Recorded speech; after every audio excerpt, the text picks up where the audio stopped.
Hey everybody, and welcome back to the channel. And today we're going to be going over the first episode of Season 2 of The Chilling Adventures of Sabrina, which was titled The Epiphany.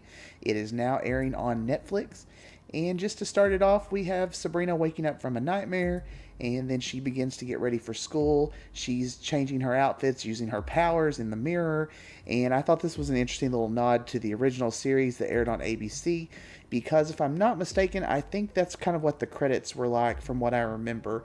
It was just Melissa Joan Hart trying on different outfits in the mirror as the theme song played, and I thought this was a nice little nod to the original there. Sabrina has decided to forego going to Baxter High for a little bit as she wants to focus more on her studies at the academy. And, this is probably just a lot. It has a lot to do with the fact that, yes, she has broken up with Harvey and there's all of that awkwardness. But also, she has signed the book now. And I think she's just a little bit darker this season, as we'll find out through more episodes. A lot of things have changed at Baxter High. We now find out that Miss Wardwell, aka Lady Satan, aka Lilith, is now the acting principal of the school. Harvey, Roz, and Susie are talking about Sabrina, and it's kind of awkward. Harvey's asking if they've spoken with her. Roz is kind of the go-between and says, she thinks she's trying to figure it out.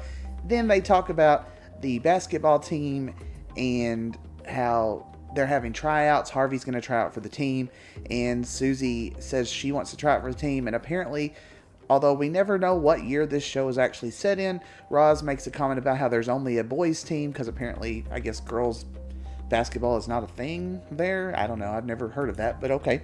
But anyway, Susie decides to try out. Meanwhile, at the academy, Zelda is accepting a position there to teach temporarily, and none of the faculty is too happy about this. Sabrina arrives at the academy just in time as they are going to be voting on who's going to be top boy at the school, which is a very prestigious honor. And of course, Nick is one of the candidates, and Sabrina gets up. She's kind of offended that she's not nominated, or that she couldn't be nominated because she's a woman, and she kind of nominates herself. Nick seconds it. This episode was all about girl power. I thought there was quite a bit of that. Feminist. The whole theme of the episode to me was pretty much girl power. So you've got that going on. So Sabrina steps up to be a candidate. Sabrina returns to the academy to study up for the trial that she's fixing to have to be put through. And as she does that, there's a demon that she encounters, and she has to kind of figure her way out of this predicament. Sabrina and Ambrose have a heated argument, basically because Sabrina is saying that she thinks that Ambrose's boyfriend Luke was the one who sicked the demon on her. Whether he did or did not, we don't know at this point. But there's a lot of tension so far this season between Ambrose and Sabrina. The next day, before the first trial, Sabrina talks to Father Faustus, and she's trying to get an extension on this because of the attack that happened. Of course, he's not going to let that happen. And as he leaves the room, Prudence, who kind of has her own agenda, she offers to help Sabrina. With the assistance of Prudence, Sabrina impresses everyone during the first trial. As she leaves the academy for the day, Sabrina once again encounters another demon, and she's attacked and has to find her way out of this. As she gets home, she turns to Aunt Hilda for advice on how to get through the next trial. And although Hilda doesn't necessarily agree with the fact that Sabrina is trying out for head boy or top boy, she does help her with this preparing for the next trial. At the next trial, Sabrina has to make some kind of a potion, and I don't think it goes as well as they think. She does have to drink it, and it kind of gave me major Game of Thrones vibes in the first season where Dany has to eat the horse heart or something. I don't know. This whole scene just really made me think of that.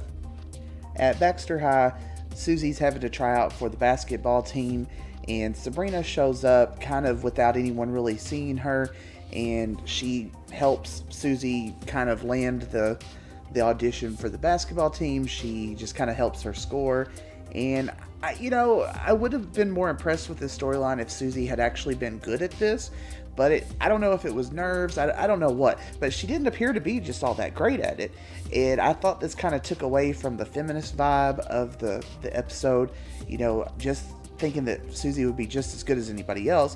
But it turns out she really wasn't, and really the only way she makes the team is with Sabrina's help. After the tryouts finished, this just kind of cements more that Sabrina is so far removed from her friends. She sees them from afar hugging, and it's kind of starting to get to her that she's not really a part of that world anymore. As they're kind of congratulating Susie, Susie tells Roz and Harvey that her name now is Theo. I'm assuming, I don't know, they really didn't go into it, but I would assume that Susie is beginning to transition at this point, and she will now be called Theo. As she leaves the tryouts, Sabrina is yet again captured by one of the demons, and she's actually in a pretty bad spot until Miss Wardwell kind of steps in and ends up saving her. Sabrina wrongfully accuses Nick of being the one behind the demons, but then of course she realizes that it's probably not him, and they're trying to figure out who exactly is behind this now. In the final trial, Nick and Sabrina join powers to conjure up the demons. Father Black was really not happy about this, and really before they can get any answers, he banishes all three of them. They don't really say much except for the fact that the half-blood, or well, the half-breed, not half-blood, this isn't Harry Potter, but anyways, the half-breed must not ascend, which is going to be something they're going to face a little bit later on in the series. After this, Father Blackwood, he disqualifies Nick and Sabrina as, for the position of top boy, and he ends up making Ambrose the top boy, which was weird to me because Ambrose doesn't even go there, but he reinstates him as a full-fledged student, and now he has this, he's going to be the go-between. After this, we see Harvey and Roz kind of talking about Susie's transition to Theo, and, kind of in a moment of, of emotion, Roz kind of puts her hand on Harvey's just to kind of comfort him, and she has this flash where she sees her and Harvey kissing at some point, and of course it really freaks her out. And after that, you've got Nick and Sabrina, and they were going to go grab something to eat and end up seeing Harvey and Roz there, so Sabrina chooses to go somewhere else. They end up at Dorian Gray's club, which is probably going to be a hangout through most of this season, and of course we get to meet Dorian, a new character this season.